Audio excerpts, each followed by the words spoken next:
छत्रपती शिवाजी महाराज आपल्या मावळ्यांना शत्रू सिद्धीजवळशी लढण्यासाठी प्रेरित करत आहेत. हा प्रसंग मी तुमच्या समोर सादर करत आहे.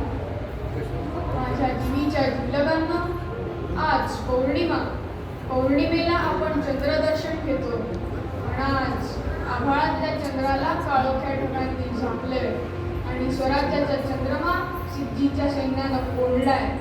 त्याला मोकळं करण्यासाठी आज आपल्याला एक अत्यंत भयानक वाट चालायची. वाट बिकट आहे, पण त्या बिकट वाटेवर चालण्याचं भाग्य आपल्यासारख्या भाग्यवंतांनाच लाभतं आणि अशाच भाग्यवंतांची नावं इतिहास अभिमानानं आपल्या कपाळावर फिरवतो. आपला घास घेण्यासाठी आपला वैध काळ गाढा असून खालून आसुरी आनंदानं आपल्याकडे पाहतोय. त्याला हे माहीत नाही की आम्ही मृत्यूच्या अकराळ विक्राळ दाढा पाहून त्याला घाबरत नसतो.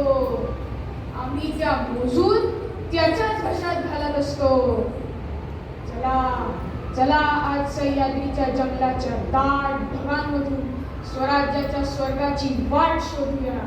चला चला, आज आभाळातल्या चंद्राला आपल्या 600 संशयींच्या 600 चंद्रकलांचं दर्शन आपण घडवूया.